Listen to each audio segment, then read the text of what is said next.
Buenas tardes. Quiero invitarle a que abra su Biblia, por favor, en Hebreos 4:14. Hoy hemos preparado un filete espiritual. Vamos a comer de la palabra de Dios. Voy a hablarles sobre un tema que he titulado Jesús, nuestro sumo sacerdote. Y vamos a leer Hebreos 4:14 al 16. ¿Me sigue allí, por favor? Dice así: por tanto, teniendo un gran sumo sacerdote que traspasó los cielos, Jesús, el Hijo de Dios, retengamos nuestra profesión, porque no tenemos un sumo sacerdote que no pueda compadecerse de nuestras debilidades, sino uno que fue tentado en todo, según nuestra semejanza, pero sin pecado. Acerquémonos pues confiadamente al trono de la gracia para alcanzar misericordia y hallar gracia para el oportuno socorro. Cuando Dios le dio a Moisés el modelo para el tabernáculo, cuando salieron de la esclavitud de Egipto, le dio este modelo, le dio el sistema sacerdotal que debía de él ejercer para ofrecer los sacrificios bajo la ley que Dios le estaba dando. Pero el modelo que le dio a Moisés era una copia de lo que hay en el cielo. No era el original. El original, o sea, lo que está en la misma presencia de Dios, ese es el original, en la misma presencia de Dios. Solo era una copia del original. La sombra, dice la Biblia, la sombra de la realidad que sería posteriormente revelada de manera total en la llegada de Cristo al mundo. Todos los utensilios y las cosas que estaban en el tabernáculo de Moisés, como el pan de la proposición, el candelabro, el agua que estaba allí, todo, los sacrificios que ofrecían los sacerdotes, los animalitos inocentes que rociaban la sangre hacia el pueblo, todo, absolutamente todo, el cordero de la Pascua que sacrificaron cuando salieron de Egipto, todo, absolutamente todo, eran sombras que apuntaban y señalaban hacia un futuro, señalaban hacia Jesús el Mesías. En Hebreos capítulo 10, versículo 1, dice así: porque la ley, o sea, la que Dios le dio a Moisés, teniendo la sombra, digan todos la sombra, esto es importante, la ley, teniendo la sombra de los bienes venideros, esos son todo lo que vino con Cristo Jesús, que nos regaló por su gracia, pero la ley contenía nada más la sombra, ¿sí?, de los bienes venideros, no la imagen misma de las cosas. No, dice, esta ley, que eran sombras, nunca puede, por los mismos sacrificios que se ofrecen continuamente cada año, hacer perfectos a los que se acercan, o sea, hacer aceptados de manera definitiva delante de Dios. No pueden. Estas sombras que apuntaban hacia Cristo, cuando Pablo empieza a predicar el Evangelio, se encuentra con los judaizantes que insistían en que debían de permanecer en la ley, o sea, en las sombras, con todo el sistema de sacrificios, de ceremonias, de guardar días, sábados, etcétera. Y él, en Colosenses 2:16, después de que da una explicación que esa ya era la sombra, pero que la realidad ya había venido, o sea, Cristo ya había venido, por consiguiente ya no tiene sentido quedarse en las sombras. Dice en Colosenses 2:16, por tanto, por lo que ya expliqué, nadie, dice, os juzgue en comida o en bebida o en cuanto a días de fiesta, luna nueva o días de reposo, todo lo cual es ¿qué? Sombra. no es la realidad, es sombra. Es como ahorita la luz, yo estoy entre la luz y mi cuerpo está proyectando una sombra aquí. Mi sombra pues se parece a mí, ¿no? Pero yo soy el que proyecta la sombra. O sea, ¿qué es la realidad? Pues yo, no la sombra. Entonces dice Pablo, todo lo cual es sombra, refiriéndose a todos aquellos ceremoniales, etcétera, de la ley. Todo lo cual es sombra de lo que ha de venir, pero el cuerpo es de Cristo. O sea, el que proyectaba esa sombra, ¿quién era? Cristo por medio de la ley.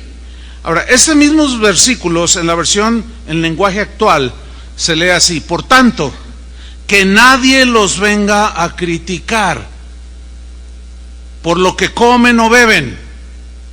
Ya ven que la ley decía a los judíos, no comerás cerdo y algunos otros animalitos, pero ahora ya todo eso tipificaba lo impuro del pecado. O sea, no tengo tiempo para explicar todo eso, pero eran sombras nada más, para que ellos supieran distinguir entre lo bueno y lo malo, lo sano y lo no muy sano, pero que todo apuntaba hacia Cristo. Y dice esta versión, por tanto, que nadie los venga a criticar por lo que comen o beben, o por no respetar fiestas, lunas nuevas o el día sábado. Tales cosas no eran más que sombras, mientras que lo real es la persona de Cristo. Es decir, cuando Cristo vino a este mundo, vino la realidad de todas aquellas cosas, de todas aquellas sombras que apuntaban hacia Jesús. Venido Cristo, ya no estamos en las sombras o en los tipos. No, todo eso ya pasó a la historia. El pan que estaba ahí en el tabernáculo, en el lugar santo, simbolizaba a Jesús, que dijo, yo soy el pan de vida. El candelabro que iluminaba el lugar santo simbolizaba a Jesús, que dijo, yo soy la luz, etcétera. Así cada uno de los detalles del tabernáculo, los colores, las cortinas, todo apuntaba hacia Cristo. Venido pues Cristo, ya no estamos en las sombras, en los tipos. ¿Me estoy explicando? Mire, yo tuve un amigo que solía contar una historia cuando era joven, cuando era niño. Dice que cuando se iba a la escuela había unos amiguitos que le hacían bullying, le querían quitar su lonche, su desayuno, lo empujaban. Usted entiende, el bullying, ¿no? Famoso. Siempre ha existido. Y dice que le dijo a su papá, oye papá, fíjate que me ofenden, me golpean, me aventan piedritas, papeles, me quitan el lonche. Yo voy a ir a hablar con la directora, dijo, para que pongan en paz a esos niños. Entonces contaba él que en una ocasión estaban en el recreo y él sacó su lonche y empezó a comer, y en eso se acercaron dos chiquillos y empezaron a quererle arrebatar el lonche y empezaron a empujarlo y a hacerle bullying, pues. Y dice, pues él se asustaba, él era un muchacho tranquilo, entonces yo me asustaba y estaba allí todo temeroso, y de pronto dice, veo que estos jovencitos que me estaban presionando, veo que empiezan a mirar hacia atrás, como hacia arriba de donde yo estaba, y se empezaron a retirar. Dice, entonces yo en el piso vi una sombra que se estaba proyectando, dice, y esa sombra era igualita a la de mi papá. Lo que pasa es que llegó a la hora del recreo a dar la queja y pasó allí, lo vio al niño y se le plantó atrás, y cuando lo vieron los niños, pues corrieron. Ahora, ese es algo que él contaba para ilustrar otra cosa, pero yo me acordé de esta historia y me surgió una pregunta: ¿qué era mejor para este niño, en ese entonces un jovencito, un niño prácticamente, ver la sombra de su papá o saber que su papá estaba justo detrás de él? ¿Qué fue lo que los asustó? ¿La sombra o el papá, que por cierto estaba grandote? Es el papá. Porque una sombra, pues es como cuando dicen, ay, es que ahí espantan bien. Pero ¿qué te hace? En realidad, así seamos así bien fríos en eso. Ok, pasa un fantasma flotando, pero ¿qué te hace? Te golpea, te mete zancadilla, nada más te avienta una silla y tú te asustas. Bueno, exactamente fue lo mismo que sucedió cuando Jesús vino a esta tierra. Cuando pisó este mundo, la realidad había llegado a esta tierra. Por consiguiente, ya no tenemos sacerdotes frágiles, hombres débiles, sino tenemos un gran sumo sacerdote intercediendo por nosotros delante del Padre. Ahora bien, ¿cuál era la función del sacerdote en el sistema levítico o en el Antiguo Testamento? Una de sus funciones era el de ser un intermediario entre Dios y el pueblo, y él estaba aquí en medio, ¿sí? Él ofrecía los sacrificios para acercar al pueblo hacia Dios. Sacrificaba a los animalitos, la sangre la ponían en un lebrillo, tomaban unas ramas de hisopo y las rociaban, en señal de que sus pecados estaban siendo perdonados, con la particularidad de que sus pecados no eran borrados, sino solamente cubiertos. Por consiguiente, el sacerdote que hacía este sacrificio, primero lo ofrecía por él mismo y después por el pueblo. Eso nos habla de que era un sacerdocio imperfecto. ¿Por qué? Por la imperfección del mismo sacerdote, y porque los animalitos inocentes que se ofrecían por el pecado no tenían el poder de borrar los pecados del pueblo. Pero venido Cristo, las sombras dejaron de ser para ver la realidad. Es decir, vino la perfección, vino el perfecto, también podríamos decir. Y al venir la perfección y ser Jesús nuestro sumo sacerdote, vino la perfección en el sacerdocio, pero también vino la perfección en el sacrificio perfecto que Él hizo por nosotros en la cruz del Calvario, por todo el mundo. Porque Jesús, nuestro sumo sacerdote, es sin pecado, perfección en toda la amplitud de la palabra. Vamos a ver a continuación algunos rasgos que nos hacen ver y nos clarifica nuestro entendimiento que el sacerdocio de Jesús era superior, era totalmente incomparable con el sacerdocio que ejercían los de la tribu de Leví en el Antiguo Testamento. En primer lugar, vamos a ver por qué era superior. Porque Jesús, al ser nuestro sumo sacerdote, no se puede comparar con los débiles hombres, porque Él fue sin pecado. Los sacerdotes tenían pecado, Él no. Esto lo hace superior. En Hebreos 7:26 nos dice algo muy interesante. Dice, porque tal sumo sacerdote, hablando de Jesús, porque tal sumo sacerdote nos convenía.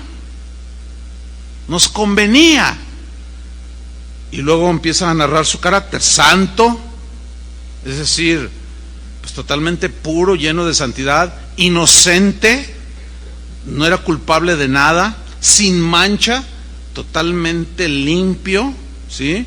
Apartado de los pecadores. Eso no significa que no tenía contacto con los pecadores, no, significa que Él no era un pecador, porque si algo dice la Biblia es que Jesús le decían, ese es el amigo de los pecadores, porque Él vino a salvar, no a los sanos, que no había ninguno, pero muchos creían que estaban sanos. Él vino a llamar al arrepentimiento a los pecadores. Él vino a traer sanidad, vino a traer liberación, vino a traer salvación. Dice, esto lo hizo mucho más sublime, dice, que los cielos. O sea, algo extraordinario. En los tiempos de Jesús, cuando Él pisó esta tierra, pues desgraciadamente los peores adversarios que Él tuvo fueron los de su mismo pueblo. Y justamente fueron algunos sacerdotes, entre ellos el sumo sacerdote, como Caifás, como Anás, que lo odiaban a Jesús, ¿sí?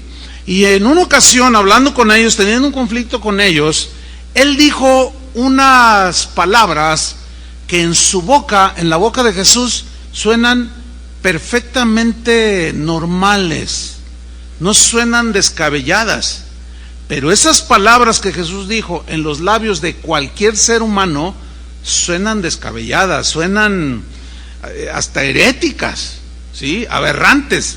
¿Qué fue lo que dijo Jesús? En Juan 8:46 dijo: ¿quién de vosotros me redarguye de pecado? No, esa es una aseveración que en los labios de Jesús no suenan mal, pero en los labios de cualquiera de nosotros o cualquier ser humano, por más santo que sea, suenan muy mal. Lo que está diciendo Jesús aquí es: díganme un pecado que yo haya cometido. A ver, ¿habrá alguien aquí que pueda decir lo mío? Que alguien me diga: ¿qué pecado he cometido? Ya estás cometiendo uno al decir: a ver, díganme, porque ya te estás haciendo, ya estás pecando. O sea, suena mal, aberrante. Y Jesús les dice: ¿quién de vosotros me redarguye de pecado? Claro, todo lo que decía Jesús de sí mismo fue siempre una actitud humilde. Él había dicho: aprendan de mí que soy manso y humilde. Pero es que era cierto lo que estaba diciendo. Él era sin pecado totalmente. Por eso dijo: ¿de qué me acusan? ¿Hay algo por lo cual ustedes me pueden comprobar que yo he pecado o que he violado la ley? ¿Se acuerdan que por hacer el bien el sábado lo tenían por blasfemo y por hereje? Y hasta le dijeron que su padre era Belcebú y bueno, lo agredieron, pero en sí él no estaba violando ni pecando al hacer cosas el sábado, porque ellos no habían entendido. ¿Se acuerdan del mensaje? Jesús es nuestro Shabbat, nuestro descanso. Él era nuestro descanso, y la verdadera interpretación es que el sábado era una sombra, nada más, del descanso que se iba a revelar en el Nuevo Testamento, que es Jesús, nuestro descanso. Ningún otro sacerdote podía decir lo mismo que Jesús decía. Miren lo que afirma Hebreos capítulo 5 versículo 1: porque todo sumo sacerdote, todo, tomado de entre los hombres, es constituido a favor de los hombres en lo que a Dios se refiere, es decir, en esa intermediación. ¿Para qué? Para que presente ofrendas y sacrificios por los pecados. Ahí nos está describiendo una de las funciones de un sacerdote. Versículo 5: para que se muestre paciente con los ignorantes. O sea, fíjate, quiero seguir leyendo. Y extraviados, puesto que él, o sea, el sumo sacerdote, también está rodeado de debilidad, y por causa de ella, de esa debilidad, debe ofrecer por los pecados el sacerdote, tanto por sí mismos como también por el pueblo. Ahora, ese sacerdote, al ser imperfecto, tenía que ofrecer primero sacrificios por sus propios pecados y después por los del pueblo. Eso provocaba que él fuera paciente con los que se extraviaban, con los que se desviaban. El problema con ellos es que se llegaron a enorgullecer tanto por el oficio que ejercían como sacerdotes, que despreciaban al pueblo y se creían la última Coca-Cola del desierto, como dicen por ahí, y se tornaban orgullosos, soberbios, y no representaban en realidad ahí la sombra del sumo sacerdote que había de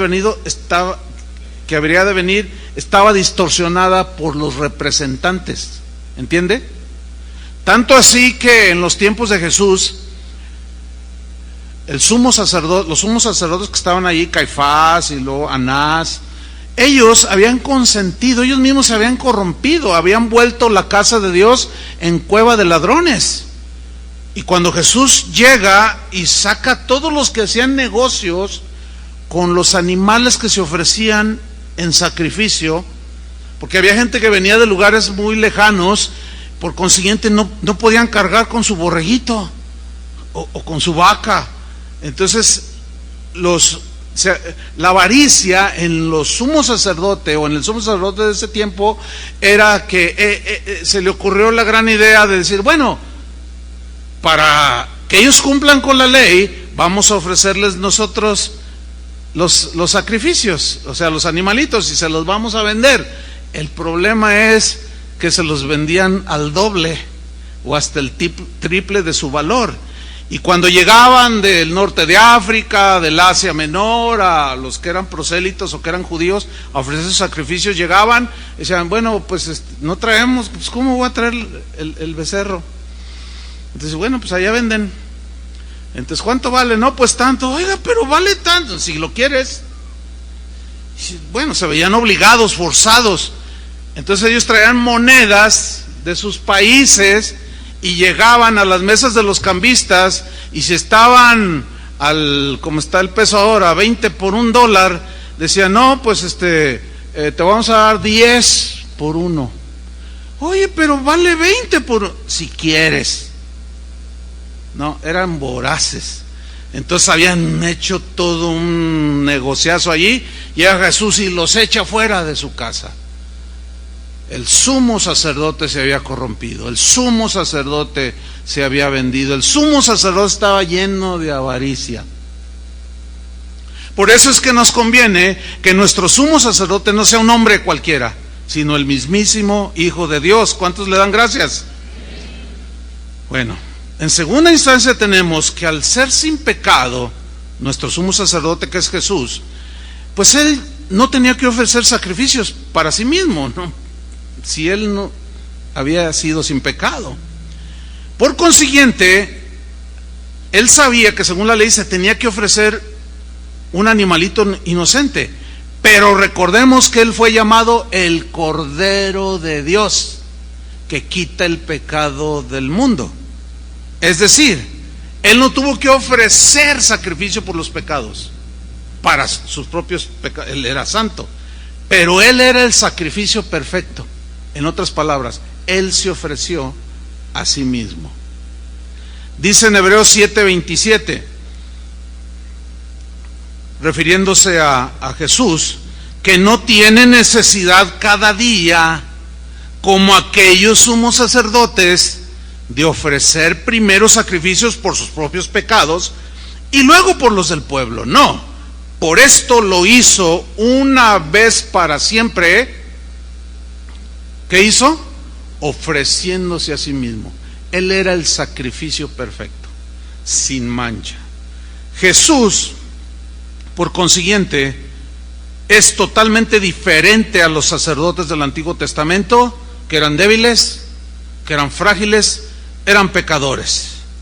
Jesús no necesitó de hacer sacrificio alguno, precisamente porque era el Hijo de Dios, sin mancha, inocente, separado de los pecadores. Él era el sacrificio perfecto. Y en tercer lugar tenemos que su sacrificio fue una sola vez para siempre. No tenía que hacerlo constantemente como lo hacían los sacrificios, los sacerdotes del Antiguo Testamento. Vuelvo a leer Hebreos 7:27, que no tiene necesidad cada día, como aquellos sumos sacerdotes, de ofrecer primero sacrificios por sus propios pecados. No, él ya no. Y luego por los del pueblo, porque esto lo hizo, ¿cuántas veces? Una vez para siempre. Una vez para siempre, ofreciéndose a sí mismo. Bien, aquí hay un punto muy importante que quiero señalar.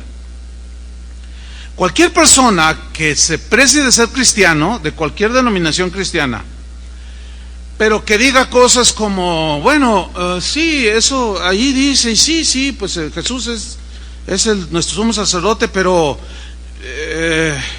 yo me quiero ir de rodillas. Quiero entrar allá a aquel lugar, a aquel templo, yo me quiero ir de rodillas, que me sangren las rodillas. Otro puede decir, yo me voy caminando durante 1 kilómetro descalzo, con el pavimento lleno de vidrios. Otro puede decir, no, yo me voy a castigar la espalda, yo me voy a golpear la espalda como señal de sacrificio. Otros dicen, no, yo me pongo unas pencas de nopales aquí en el frente y acá atrás en la espalda, y voy a caminar así porque quiero pedirle a Dios algo y Él tiene que escucharme, por eso hago este sacrificio. Hay quienes, por ejemplo, en Semana Santa, y usted lo va a ver porque está próxima, hay quienes literalmente se crucifican. ¿Se ha visto eso?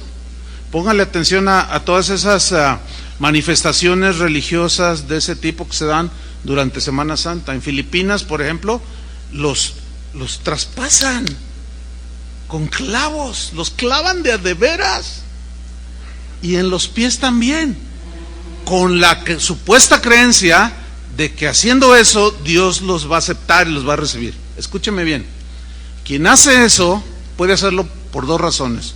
La primera, por ignorancia total de lo que Jesús hizo cuando vino a esta tierra. Número dos, aún sabiendo, dice, bueno, pero yo voy a hacerlo, lo cual no tiene eficacia alguna.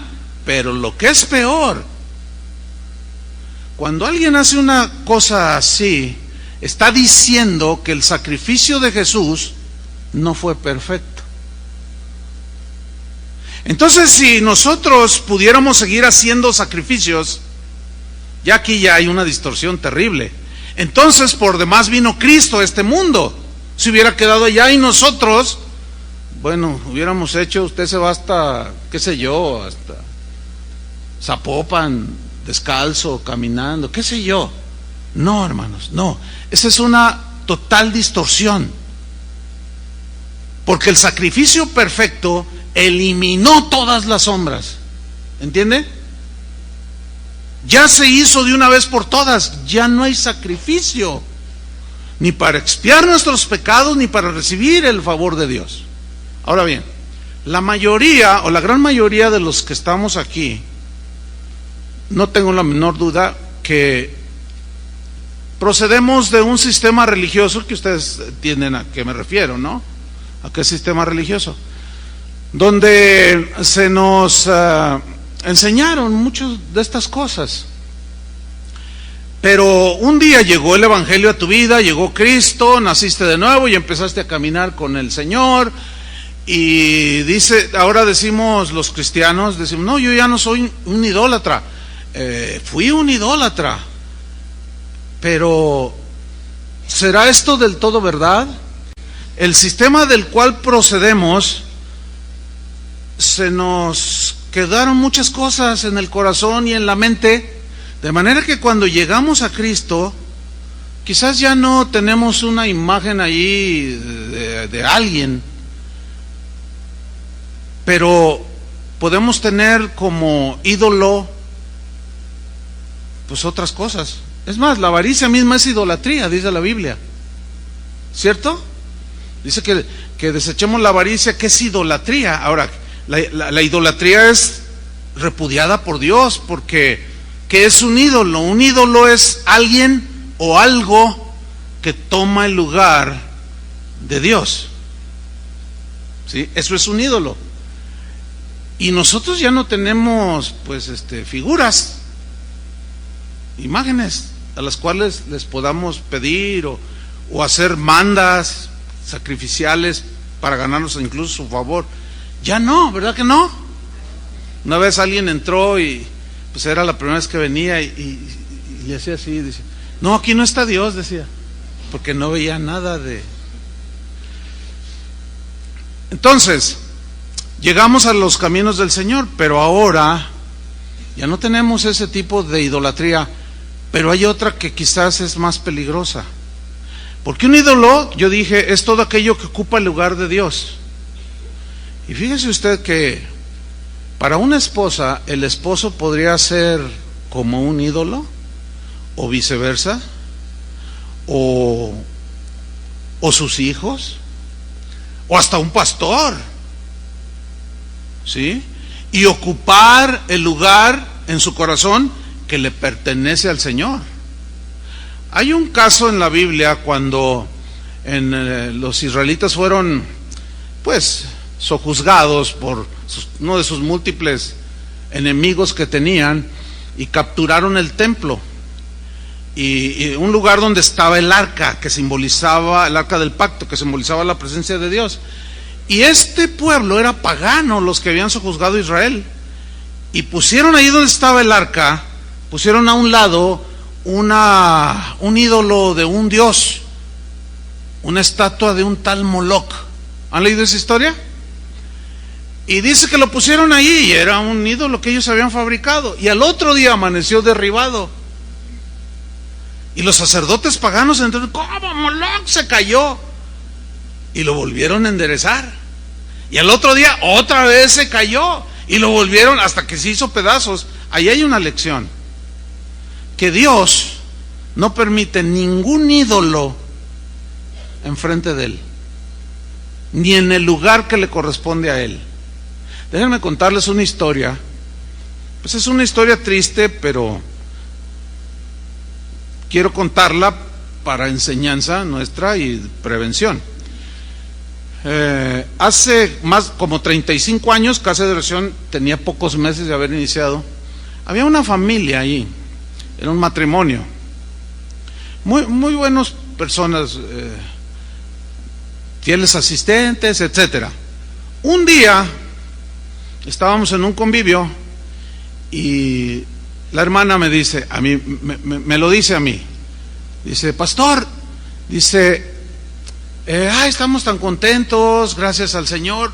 Dice, pero yo le quiero decir algo. Así me dijo, yo le quiero decir algo. A ver, dime. Dice, mire, para mí en realidad, para mí mi esposo es todo, dijo. Entonces yo le dije, no, ten cuidado con eso, eso no es del todo equilibrado. El que debe ser todo para nosotros en nuestro corazón es Jesús. No, yo sé, pero es que la verdad, no hay otro como Él, y dio muchas de sus virtudes que eran ciertas. Dijo, yo no sé qué haría si Él me llegara a faltar. No, me muero, y un montón de cosas que digo yo, no te expreses así, mira, Jesús necesita estar en el trono de tu corazón, porque en el trono del corazón de Él está Jesús. Pues yo no sé qué. Bueno, así quedó. Un par de meses adelante me llama por teléfono y me dice, pastor, sucedió una tragedia. ¿Qué pasó? Le digo, se murió mi marido, me dijo. ¿Qué pasó? Yo le pregunté. Me dice, pues estábamos ahí en la casa y de pronto dijo, me duele la cabeza, me voy a recostar, y se tocó así su cerebro y ya no despertó, se murió. No, pues aquello me impactó. Cuando estábamos ahí en el velorio, al siguiente día, antes de enterrarlo, se me acercó ella y me dijo, dice, pastor, yo no sé por qué Dios permitió esto. A mí me costó mucho trabajo, casi no le pude decir nada, y hasta la fecha no puedo yo asegurar, ni me atrevería a hacerlo, que fue, me cuesta mucho trabajo. Pero usted me entiende qué es lo que quiero decir. No, yo no lo sé, ni lo puedo asegurar. Lo único que sé es que Dios, escúcheme bien, no permite ídolos, que no solamente son figuras, son personas o cosas. Hay quien su ídolo es su trabajo y el Señor lo puede tumbar en cualquier momento. Entonces ya no necesitamos hacer sacrificios, ¿sí? Ya está el sacrificio perfecto. Este sacrificio perfecto, porque Jesús fue perfecto, nos lleva a una conclusión realmente poderosa. ¿Cuál es esta conclusión? De que Jesús es el centro de todo. Desde el Génesis hasta el Apocalipsis está Jesús en el Antiguo Testamento un poco velado, un poco cubierto, porque eran sombras, pero en el Nuevo Testamento ya está revelado. Pero a donde voy es que en cada libro de la Biblia está Jesús. Eso lo convierte en el centro de todo. Todo lo que nosotros hacemos debe girar alrededor de Jesús. ¿Está entendiendo? Todos nuestros cantos tienen que girar alrededor de Jesús. Toda nuestra adoración es para Jesús y a través de Jesús hacia el Padre. Toda reunión tiene que estar impregnada. La palabra de Dios, lo que se enseña en un lugar, tiene que estar impregnada de la palabra de Dios, del Evangelio, de Jesús mismo, porque Él es el centro de absolutamente todo. Y al ser el centro, evidentemente no permite los ídolos u otras cosas que estén en el centro. Lo lamentable de todo esto es que el día de hoy hay lugares donde dicen iglesia tal, fulana de tal, pero Jesús en realidad no es el centro.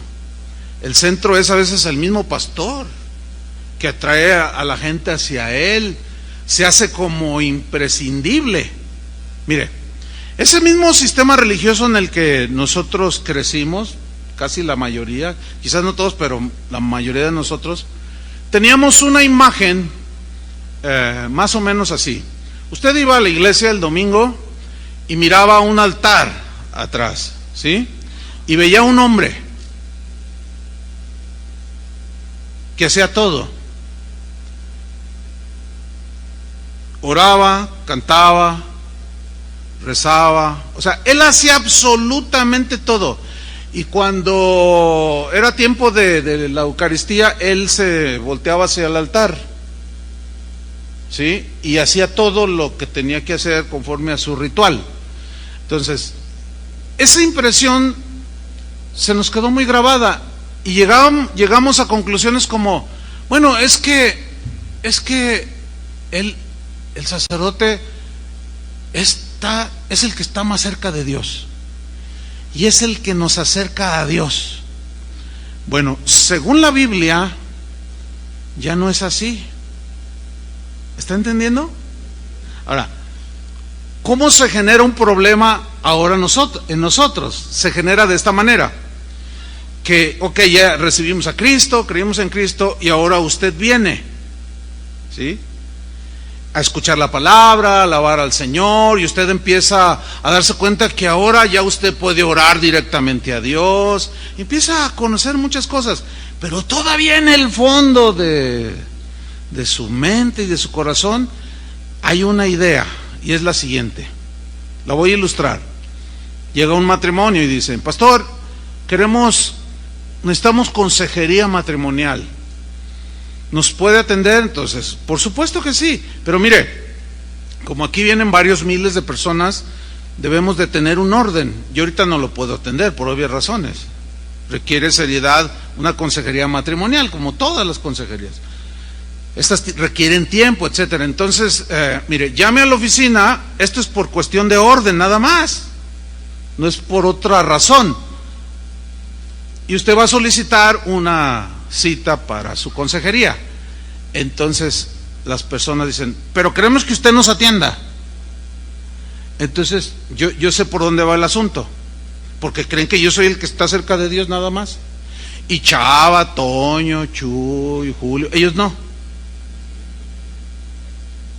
Fíjense cómo se da, Entonces yo me tomo tiempo y les explico. Mire, lo importante es que usted sea atendido. Yo le aseguro que cualquiera de los pastores, que todos están calificados, le pueden dar, es más, puede ser hasta la prueba, con 3 de nosotros, 4, le vamos a decir el mismo consejo, porque manejamos los mismos principios.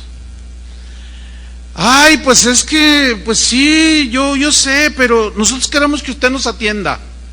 O sea, el padrecito, pues, para que me entiendan. Casi cada reunión, pues la gente se acerca para oración, entonces les hemos dicho que pues cualquier pastor los puede atender, ¿sí o no? Y bueno, pues, se juntan y aquí estamos, pero a mí se me hace una fila. Entonces yo les digo a los pastores, acérquense, dice, y ellos dicen, sí, pero pues ya sabes cómo son a veces, y ¿en qué le puedo servir? No, yo quiero que me atienda el pastor. Pero mire, yo puedo orar, yo puedo aconsejar. Pues sí, hermano, no, con todo respeto, pero es que el padrecito Chuy, él sí está bien cerca de Dios. No, hermanos, no. Necesitan despojarse de todas esas cosas, porque eso no es lo que estamos viendo. Ahora, yo no estoy diciendo que no podamos ni debamos aconsejarles, pero no con esa idea.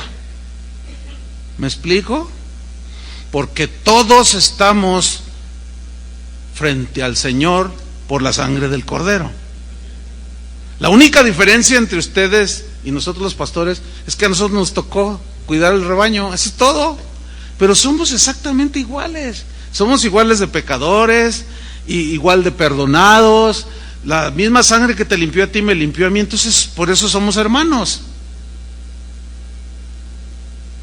Este tipo de temas como el que estoy tocando nos va a ayudar a despojarnos de ese tipo de cosas, porque se van formando esos paradigmas en nuestra mente. Pero según la Biblia, Jesús debe ser el centro de todo. A ver, díganme lo siguiente, respóndame lo siguiente, mire. Jesús tiene en la Biblia más de 200 títulos o nombres. Voy a mencionar unos poquitos. Abogado, Alfa y Omega, o sea, principio y fin. Autor de la vida, autor y consumador de nuestra fe, cabeza de la iglesia. ¿Qué más? El Cordero de Dios, el buen pastor, el camino, la verdad y la vida, el Hijo del Altísimo, el juez justo, el libertador, la luz del mundo que ilumina a todo ser humano, el mediador entre Dios y los hombres, el Mesías, el agua de la vida, el pan de vida y 180 títulos más. Dígame, ¿quién los tiene? Entonces no rebaje su mente ni su concepto y ponga su fe ciega en un hombre, o en el padrecito, o en el pastorcito, o en... No. Él es el centro de todo. Él es el todo en todos. Y Él merece toda la gloria, todo el reconocimiento, toda la alabanza. ¿Cuántos dicen así es?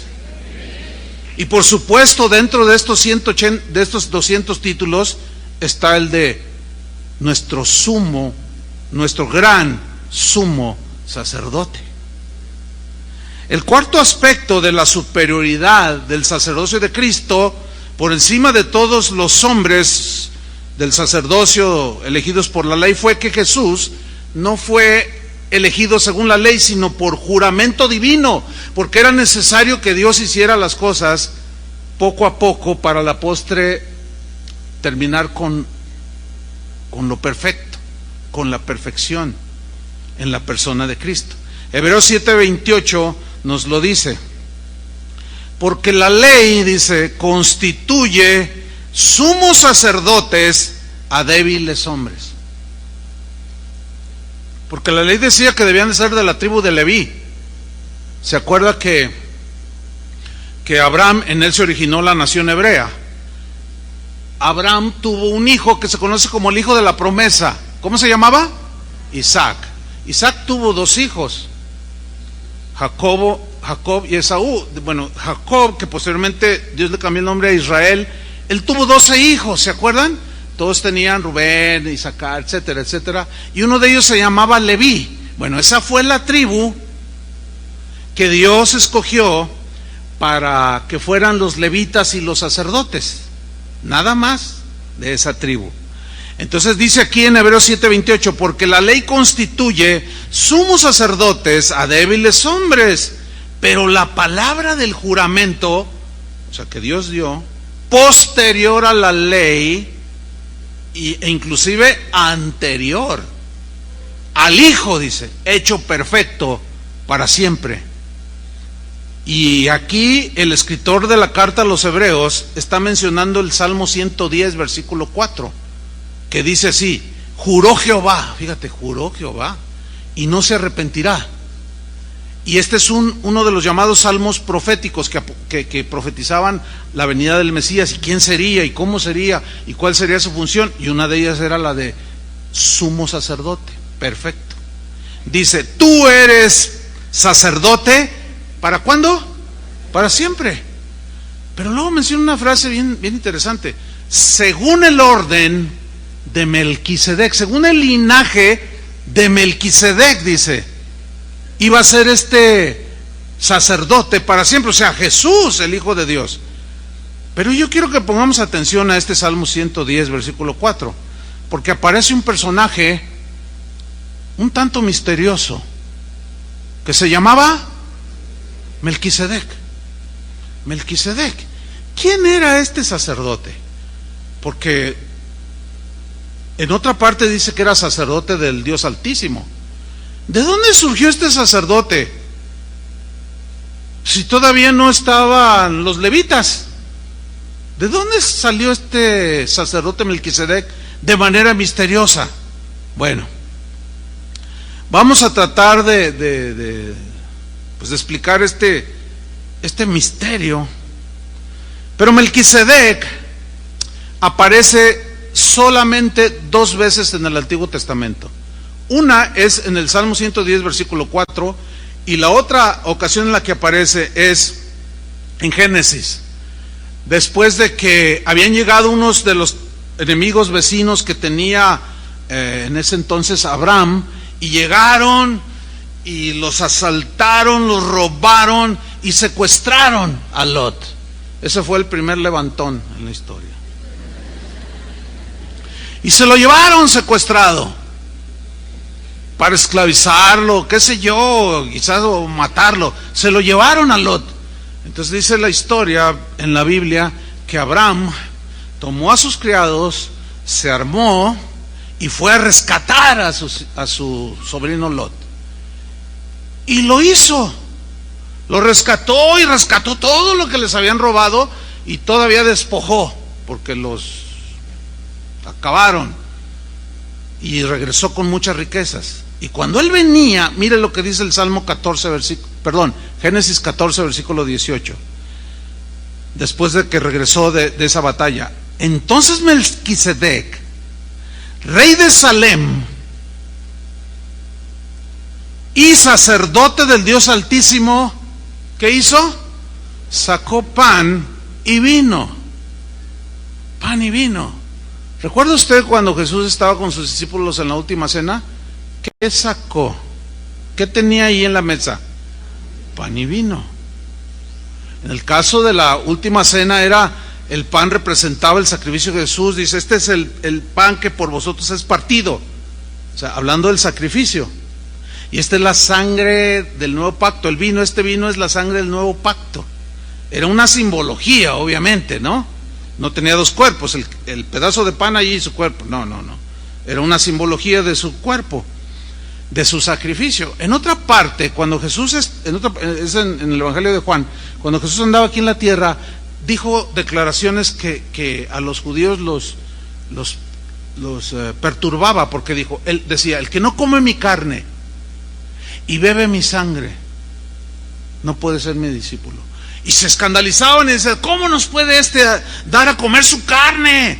Por eso los enemigos de los primeros cristianos les decían caníbales. Ustedes son caníbales porque comen humanos, se comen a su Dios. Una serie de aberraciones que decían, ¿no? Otra vez, los judíos seguían sin entender las sombras, la tipología. Y aquí en el pan y vino, porque dice que era rey de Salem. Salem significa paz, lo vamos a ver más adelante. ¿Y quién es el que hizo la paz con Dios para que nosotros pudiéramos tener paz? Jesús en la cruz, ¿sí? ¿Estamos o no estamos? Y el pan y el vino son solamente simbología de eso. Entonces aquí está en son de paz. Abraham era el que Dios había escogido, de quien descendería el Mesías. Entonces sale este misterioso rey llamado Melquisedec y trae pan y vino. Y luego en el versículo 19 dice, y le bendijo, diciendo, bendito sea Abraham del Dios Altísimo, creador de los cielos y de la tierra, y bendito sea el Dios Altísimo que entregó tus enemigos en tu mano. Y de una manera espontánea dice, y le dio a Abraham los diezmos de todo el botín que había tenido. Bien, esas son las únicas 2 menciones de Melquisedec en el Antiguo Testamento, pero en el Nuevo Testamento hay 7 menciones. La primera está en Hebreos 5:10, que dice así, y fue declarado por Dios, refiriéndose a Jesús, sumo sacerdote. O sea, ¿quién lo declaró a Jesús sumo? El Padre, según el orden de Melquisedec. Pero todavía está ahí muy misterioso de dónde salió este tal Melquisedec. Bueno, sigamos leyendo. En Hebreos 6:20 hay otra mención de Melquisedec. Dice, donde Jesús entró por nosotros como precursor. O sea, está hablando de cómo entró a la presencia de Dios por su sacrificio, se sentó a su diestra, precursor, nos mostró el camino que ahora nosotros podemos acercarnos libremente, ese camino que es Jesús. Jesús entró por nosotros como precursor, hecho sumo sacerdote para siempre. O sea, que ya no hay hombres que ejerzan el sacerdocio en ese sentido, como el Levítico, ya no. Hecho sumo sacerdote para siempre según el orden de Melquisedec. Bueno, todavía sigue el misterio de quién era, pero en el capítulo 7 ahí se nos empieza a revelar un poco más acerca de este personaje o de este sacerdote. Y dice Hebreos 7:1, porque este Melquisedec, rey de Salem, que posteriormente esa es la raíz de Jerusalén, y Salem después fue la Jerusalén que se conoce el día de hoy. Este Melquisedec, rey de Salem, sacerdote del Dios Altísimo, que salió a recibir a Abraham, que volvía de la derrota de los reyes, y le bendijo. ¿Quién es el que nos bendijo con toda clase de bendición en los lugares celestiales? Dios, en Cristo. Entonces aquí está, otra vez lo de Génesis, bendijo Melquisedec, sumo sacerdote del Dios Altísimo, lo bendijo a Abraham, versículo 2, a quien asimismo, o sea, a Melquisedec, dio a Abraham los diezmos de todo lo que había ganado. Dice, cuyo nombre, o sea, Melquisedec, significa, y aquí está, primeramente, rey de justicia, porque Melquisedec son dos palabras juntas, ¿sí? Primeramente significa, dice aquí la misma Biblia, rey de justicia, y también, o en segunda instancia, rey de Salem, esto es, rey de paz. Ahora, ¿quién era de dónde era Melquisedec? De Salem.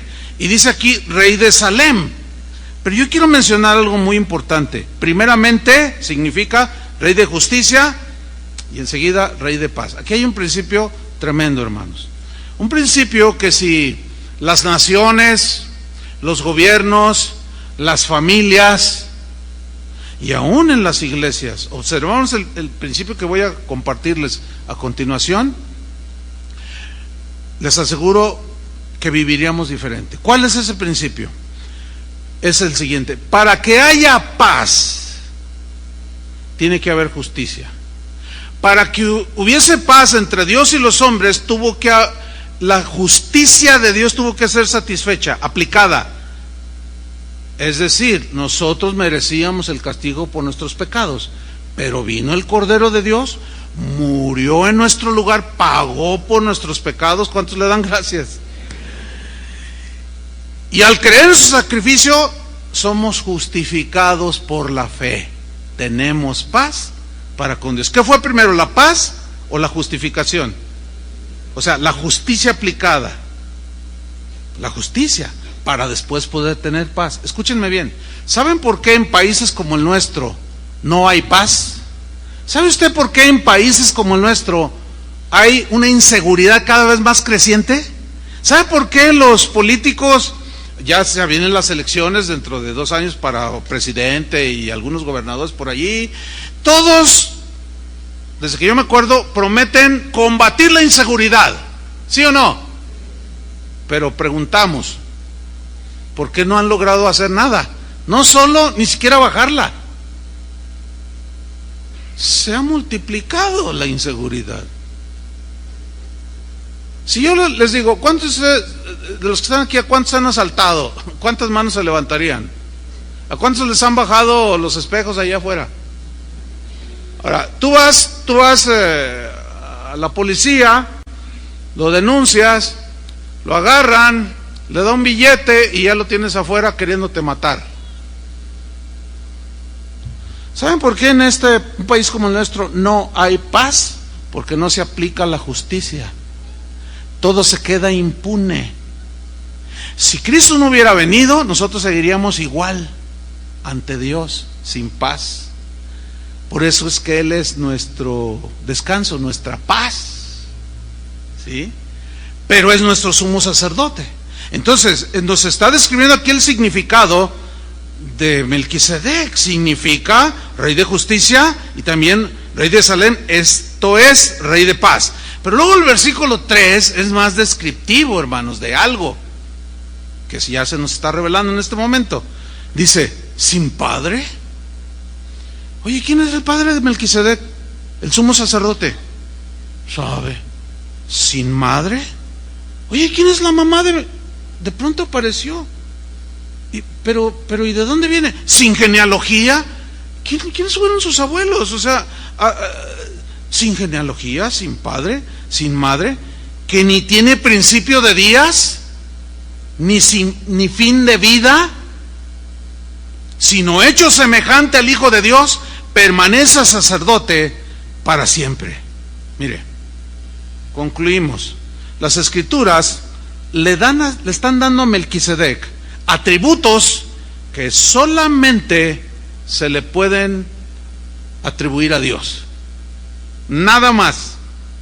Porque ¿quién de nosotros no tuvo padre? O sea, que no, nació sin padre o sin madre, o que no tenemos antepasados, o que no tenemos inicio de días, o que no tenemos fin de días. ¿Quién?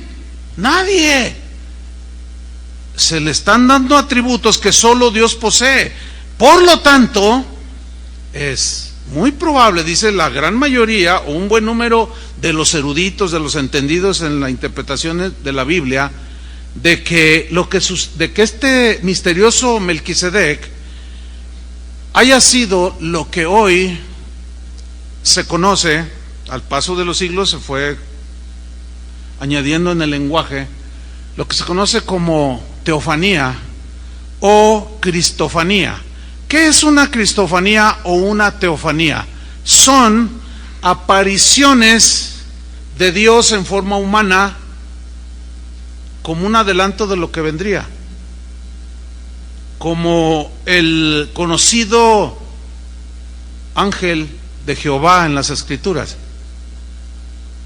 Muchos de los eruditos dicen era Jesús, que se tomaba en apariencia humana como apuntando hacia un día la encarnación. Esas son las cristofanías o teofanías.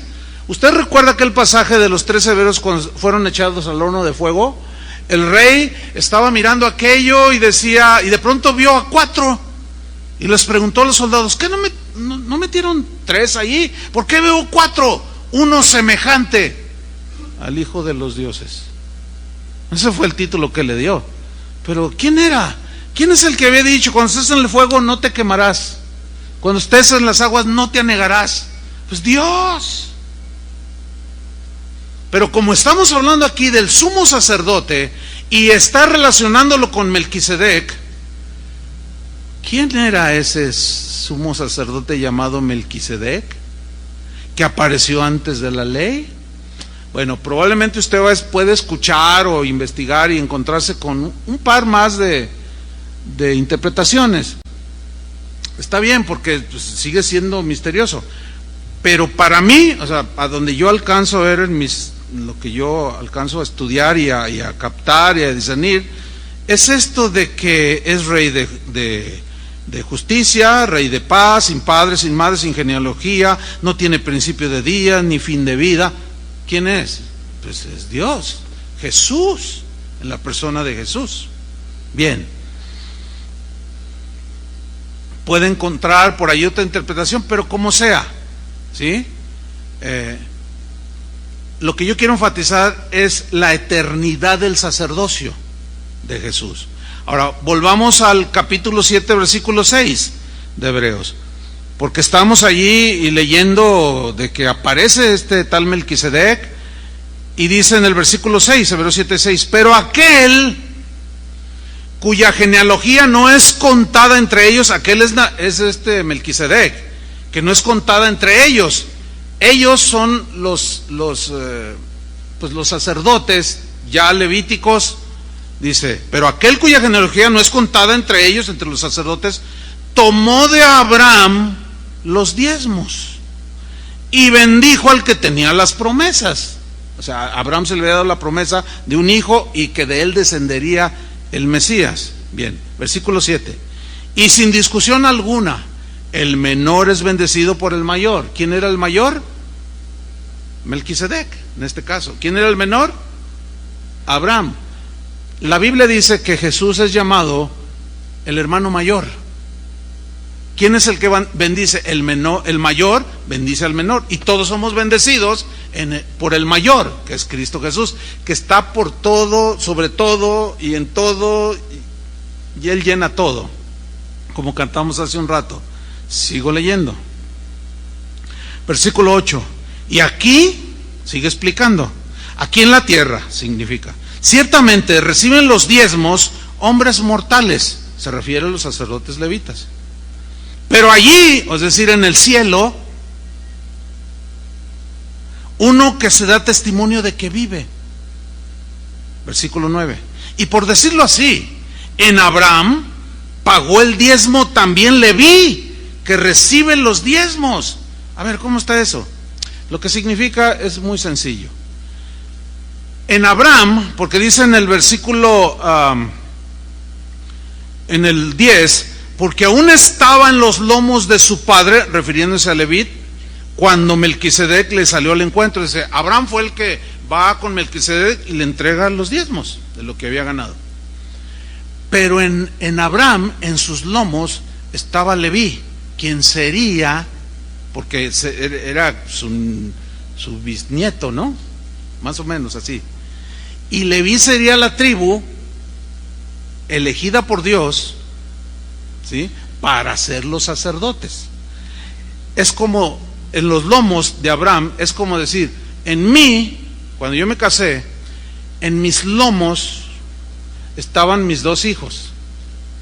En mis lomos, si mis hijos tienen hijos, mis nietos, en mis lomos estaban mis nietos, ¿sí? Porque ese era el linaje que Dios había escogido. Por eso dice, por así decirlo, en Abraham pagó el diezmo también Leví, que recibe los diezmos aquí en la tierra, porque aún estaba en los lomos de su padre cuando Melquisedec le salió al encuentro. Versículo 11. Si pues la perfección fuera por el sacerdocio levítico, porque bajo él recibió el pueblo la ley, ¿qué necesidad habría si fuese la perfección así, aún de que se levantase otro sacerdote según el orden de Melquisedec, y que no fuese llamado según el orden de Aarón? No tiene sentido, dice el escritor a la carta. En el versículo 14 dice, porque manifiesto es que nuestro Señor vino de la tribu de Judá, o sea, no de la tribu de los sacerdotes de Leví. ¿Se acuerdan que Apocalipsis dice el león de la tribu de Judá? Entonces dice, porque manifiesto es claro, dice, que nuestro Señor era de la tribu de Judá, de la cual nada habló Moisés tocante al sacerdocio. Y esto es aún más manifiesto, si a semejanza de Melquisedec se levanta un sacerdote distinto, no constituido conforme a la ley del mandamiento acerca de la descendencia, sino según el poder de una...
indestructible. ¿Quién es el único eterno indestructible? Cristo, hermanos. Jesús nunca muere, nunca puede ser reemplazado, su vida es indestructible porque es el eterno Hijo de Dios, es omnisciente, omnipotente, todos los atributos de Dios, porque en Él habita toda la plenitud de la deidad y vosotros estáis completos en Él, dijo Pablo. Hebreos 7:17 sigue argumentando y mencionando a Melquisedec. Pues se da el testimonio de él y vuelve a citar el Salmo 110 versículo 4. Tú eres sacerdote para siempre según el orden de Melquisedec. Queda pues, fíjense cómo queda todas las sombras, incluyendo lo del sacerdocio de Leví. Queda pues abrogado el mandamiento anterior a causa de su debilidad e ineficacia. ¿Por qué era débil? Porque el hombre era débil.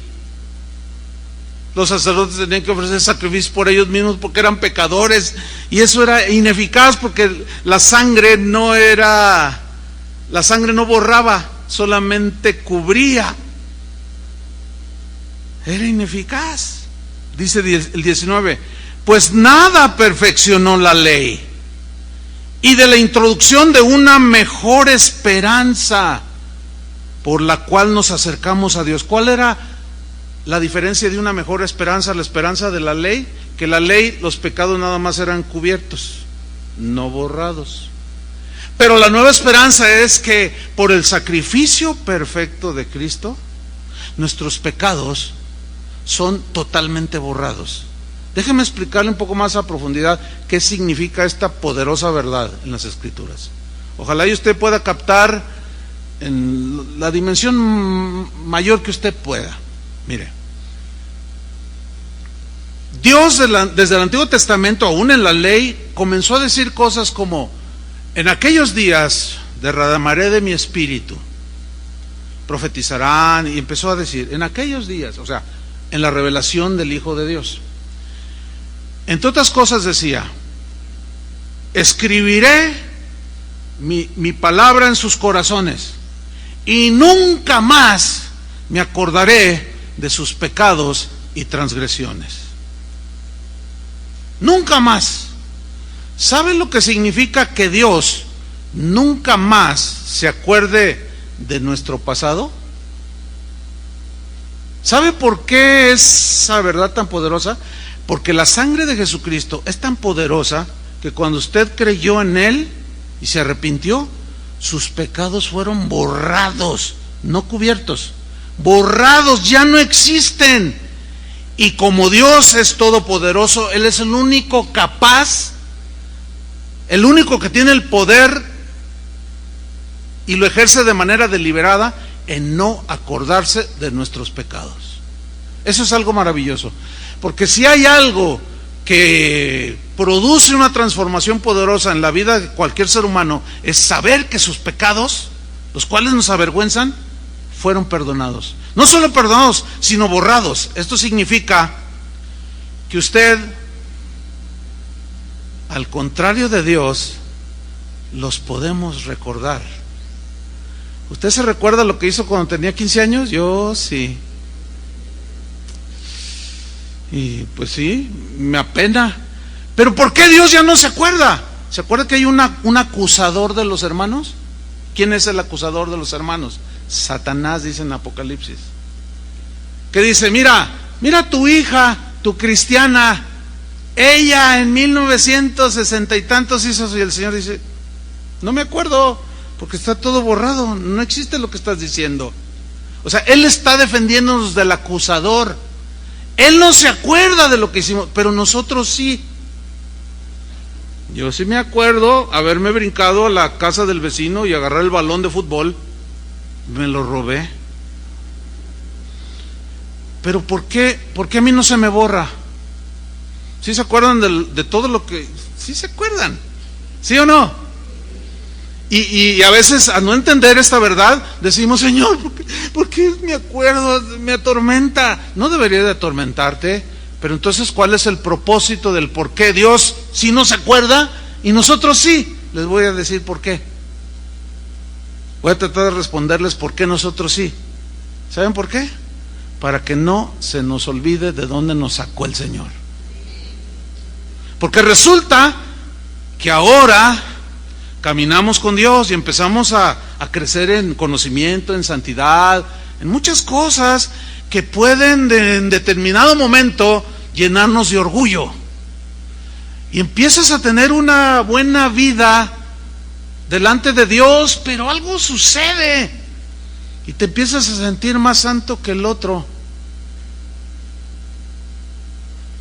Y luego cuando ves que alguno de los hermanos o algún conocido, algún cristiano o uno de los pastores comete un pecado, quien reacciona de esta manera, escúchenme bien, así de esta manera: ¿cómo? No es posible. Pero ¿cómo es posible que haya hecho esto? Mira, bájale. ¿Sabes por qué? Porque tú estás en la misma posibilidad de hacer lo mismo o peor.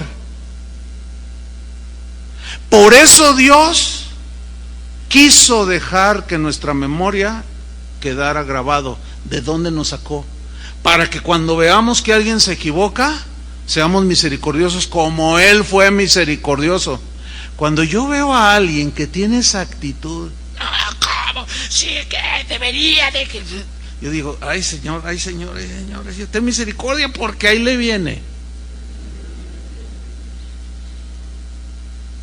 Y la Biblia es clara: si alguno es sorprendido en alguna falta, restauradle con espíritu de mansedumbre, considerándote a ti mismo, no sea que tú también seas tentado.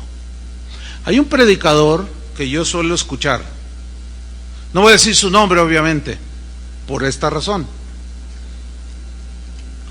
El tiempo que yo tengo escuchándolo, he aprendido un montón de cosas. Yo escucho un buen número de predicadores, de pastores, de maestros de la Biblia, y este en particular me ha enseñado muchas cosas. No lo conozco así en persona, lo veo en videos.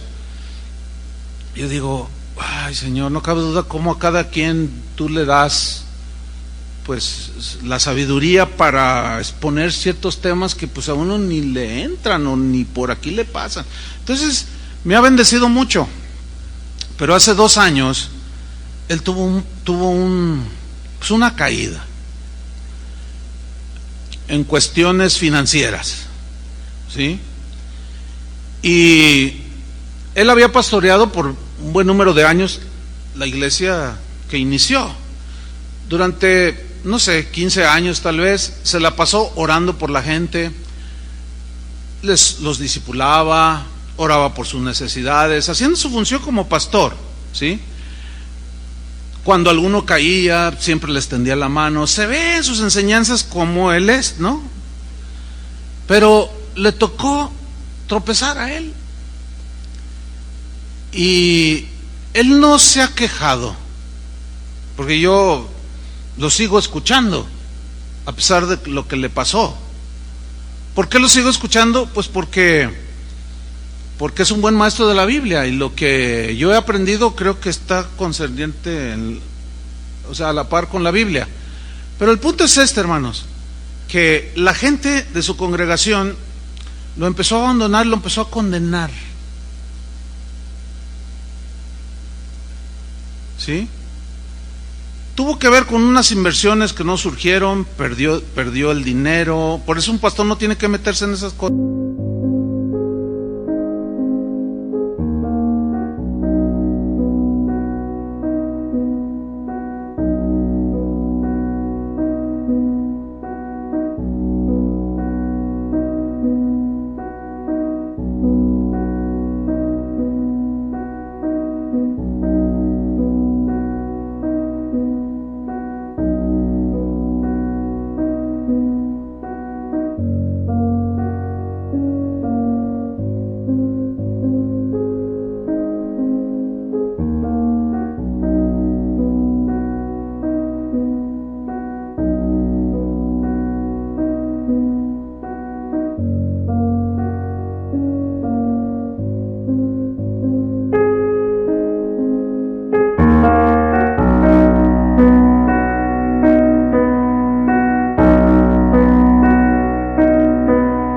cosas. Fue un error que cometió. Y cayó la bolsa y perdió varios millones de dólares y ahorita está en la cárcel el pastor. Pero la gente, la mayoría lo ha abandonado, pero poniéndose en esa actitud de, ¿cómo es posible? Pues sí falló. ¿Cómo es posible? Ya se les olvidó a todos ellos de dónde lo sacó el Señor. Y también ya se les olvidó todo lo bueno que ese pastor hizo por ellos. Eso no es justo, hermanos. Y no es en el corazón de Dios. Esa es la razón del por qué. Por un lado, el Señor ya no se acuerda porque es misericordioso. Imagínate que fuera como nosotros. Porque nosotros le decimos a nuestra esposa o al esposo o al amigo, sí, te perdono lo que me hiciste. Pero luego hay otra situación, pero no se me olvida lo que... Oh, pues. Y nos volvemos mal. Reaccionamos mal. Hermanos, no. Debemos de ser misericordiosos. Y si usted considera que tiene esa actitud de, ay, ¿cómo es posible? Ay, ¿cómo es posible? Ay, no puedo creer que... Cálmese, porque a lo mejor Dios no lo quiera, ni tampoco lo deseamos.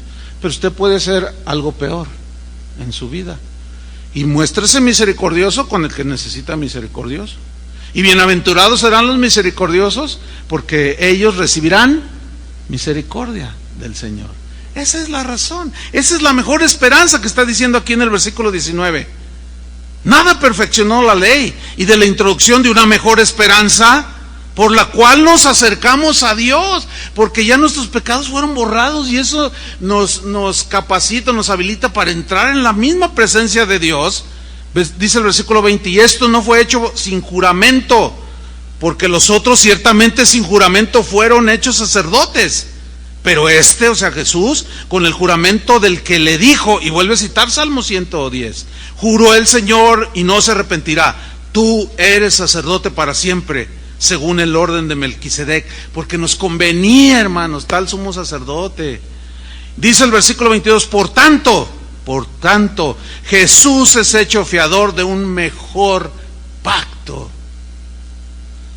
Y los otros sacerdotes llegaron a ser muchos, debido a que por la muerte no podían continuar, mas por cuanto permanece para siempre, tiene un sacerdocio inmutable, inalterable, imperturbable, incambiable, por lo cual, y aquí está la bendición para nosotros, por eso nos convenía, puede también salvar perpetuamente a los que por Él, por Jesús, se acercan a Dios. Pero luego viene aquí lo más tremendo, que es con lo que voy a terminar, viviendo siempre para interceder por ellos. ¿Quiénes son ellos? Los creyentes. ¿Cuántos son creyentes aquí? ¿Qué significa eso? Que al estar Jesús a la diestra y haber borrado nuestros pecados, aunque el diablo nos acuse, como no hay nada, ya todo está borrado y Dios ya no se acuerda, y tenemos una necesidad como sus hijos, Él está intercediendo. Y cuando uno de nosotros se equivoca y tropieza o cae, si confesamos nuestros pecados, Él es fiel y justo, y Él está intercediendo por nosotros. Hermanos, esta es una verdad de las más poderosas que hay en la Escritura. Jesús mismo intercede ante el Padre por nosotros, ejerciendo su función de sumo sacerdote. Por eso Pablo en Romanos 8:31 dijo semejante declaración: ¿qué pues diremos a esto? Si Dios es por nosotros, ¿quién contra nosotros? El que no escatimó ni a su propio Hijo, sino que lo entregó por todos nosotros, ¿cómo no nos dará también con Él todas las cosas? Como dice la traducción en el lenguaje actual, ¿cómo no habrá de darnos generosamente junto con Él, con su Hijo, todas las cosas? ¿Qué son todas las cosas? Todo lo que concierne a la vida: vestido, comida, trabajo, sanidad, consuelo, descanso. Pues si Jesús, que era la sombra, la ley eran las sombras, viene la realidad, que es Cristo. Por eso dice Pablo a los Colosenses, estamos completos en Él. Por eso dice en el 33, ¿quién acusará a los escogidos de Dios? Si ya todo está borrado, ya Dios no se acuerda. Dios es el que justifica. ¿Cuántos justificados hay aquí? Ahí está. ¿Quién es el que condenará? Cristo es el que murió, más aún el que también resucitó. Pero note, el que además está a la diestra de Dios, el que también, dice, intercede por nosotros. ¿Qué hace Jesús ahorita, en este preciso momento? Intercede por nosotros. Por eso Pablo dice semejante declaración: ¿quién nos separará del amor de Cristo? ¿Tribulación? Pues nos duele, sí, no queremos, pero nos consuela y nos fortalece.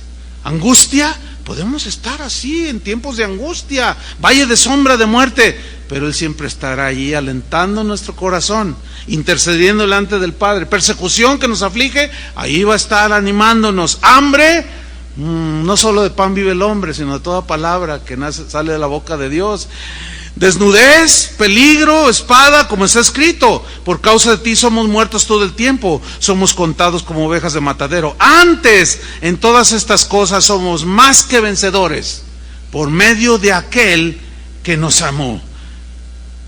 Termino con estas grandes escrituras que nos llevan a una posición realmente de mucha bendición. Leo Hebreos 9:24. Porque no entró Cristo en el santuario hecho de mano, o sea, en el tabernáculo terrenal, no. Figura del verdadero, ahí está, era solo figura, sombra. No, ¿dónde entró? Sino en el cielo mismo. O sea, en la mismísima. Dios está en todas partes, pero hay un concepto de que la presencia de Dios habita en un lugar. Nosotros le llamamos el cielo, porque la Biblia lo dice. La misma habitación donde Dios vive, allí entró el Hijo de Dios como sumo sacerdote que nos acercó al Padre. No entró en el santuario que era figura del terrenal, sino en el cielo mismo, para presentarse ahora. ¿Por quiénes? Por nosotros. ¿Cuántos le dan gracias? Está por nosotros, se presentó ante Dios. Y en Hebreos 4:14 nos dice esto tremendo: por tanto, teniendo un gran sumo sacerdote que traspasó los cielos, Jesús, el Hijo de Dios, retengamos nuestra profesión, o sea, retengamos nuestra fe, nuestra confianza en Él, hasta el último día de nuestra vida, porque Él, como sacerdote, siempre va a interceder por nosotros delante del Padre. Siempre nos va a ayudar, pero tenemos que mantenerlo por la fe. Y dice en el versículo 15: porque no tenemos un sumo sacerdote que no pueda compadecerse de nuestras debilidades, sino tenemos uno que fue tentado en todo, según nuestra semejanza, pero a diferencia de nosotros, Él fue sin pecado. ¿Qué significa tentado en todo según nuestra semejanza? Él padeció, sufrió y vivió lo que todo ser humano padece. Y en la vida de Jesús hay un sinfín de lo que podemos llamarle paradojas en la vida de Jesús. Por ejemplo, Él se cansó. Dice que Jesús, cansado del camino, se sentó junto al pozo. Él se cansó y es nuestro descanso, es nuestro Shabbat. Tuvo sed cuando estaba ahí en la cruz, dijo: tengo sed. Y es el que calma nuestra sed. Al que yo le diere de beber de esta agua, no volverá a tener sed. Él tuvo hambre cuando estaba en el desierto, y sin embargo Él es el pan de la vida que nos alimenta. ¿Están entendiendo? Él lloró ante la tumba de Lázaro, pero ahora, como somos sacerdotes, seca nuestras lágrimas.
Esto es tremendo, hermanos.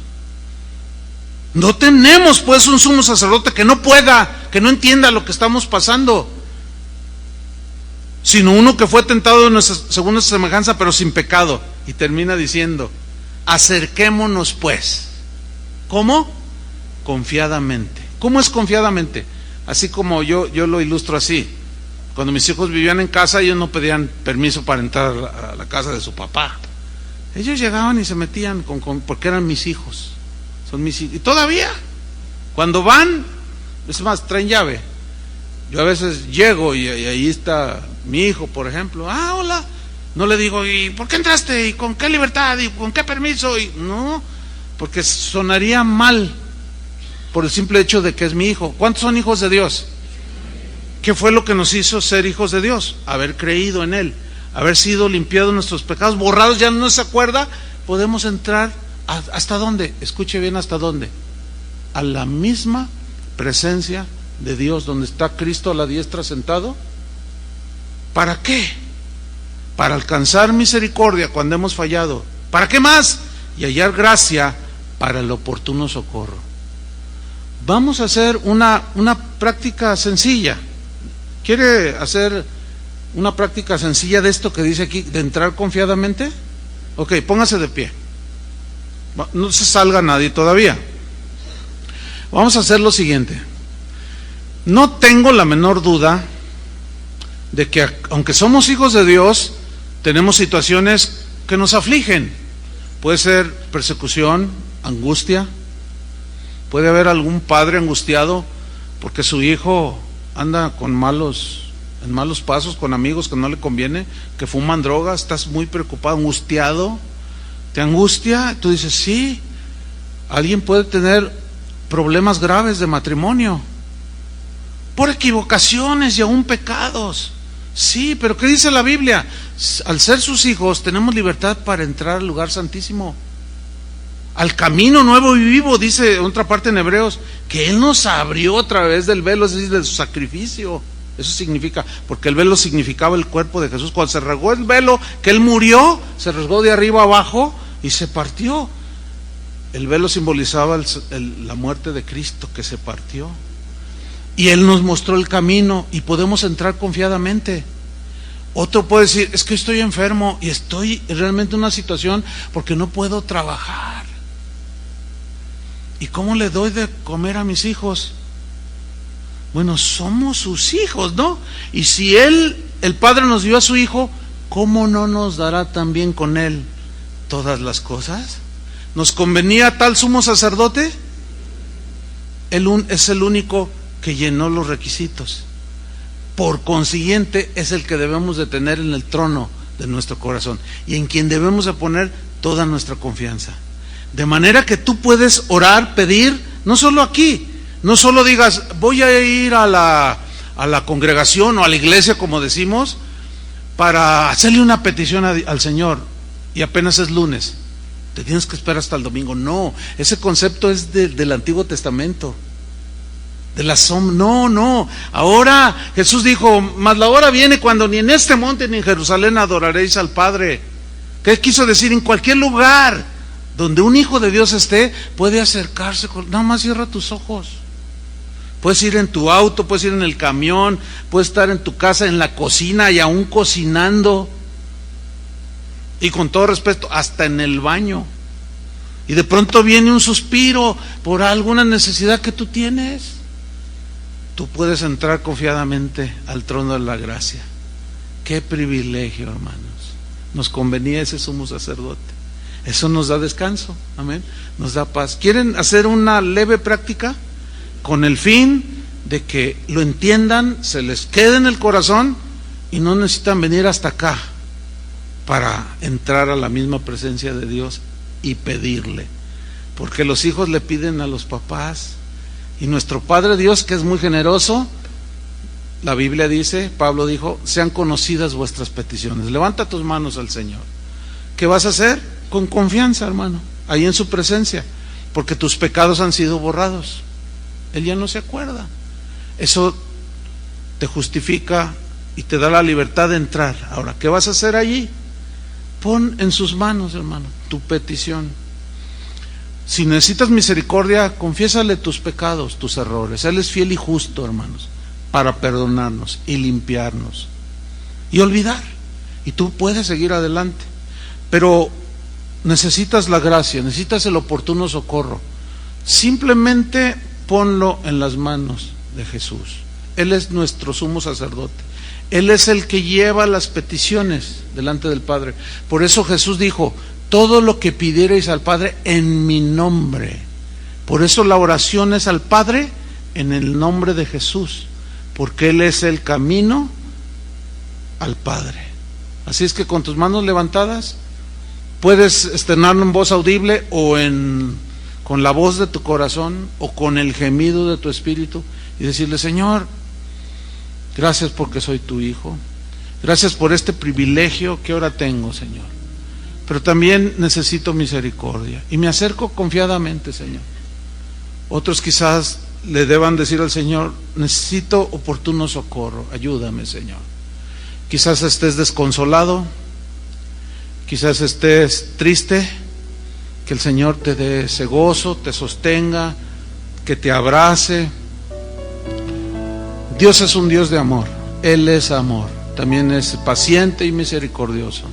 Entonces tú le pones a Él tus necesidades. Si estás enfermo, dile: Señor, estoy enfermo, me duele, y yo sé que tú me puedes sanar, Señor. Pídele con fe, con toda confianza. Y este leve ejercicio de nuestra libertad que ahora tenemos, úsalo todos los días, hermano. Tú vas a notar en tu vida de aquí en adelante que va a ser más reposada, más tranquila, más llena de paz, a pesar de la turbulencia que hay en el mundo. ¿Por qué? Porque Jesús es nuestro sumo sacerdote. Amén. Agradezcámosle. Señor, infinitas gracias, Señor, por toda la eternidad. Recibirás de nuestros labios, aquí y cuando estemos contigo, toda la alabanza, todo el reconocimiento. Y gracias, Padre, por enviarnos a tu Hijo, sacrificio perfecto, santo, puro, sin mancha. Gracias, Jesús, por acercarnos al Padre, eternamente agradecidos contigo, Señor. Y en tu nombre damos gracias al Padre. Amén. Que Dios los bendiga a todos, hermanos.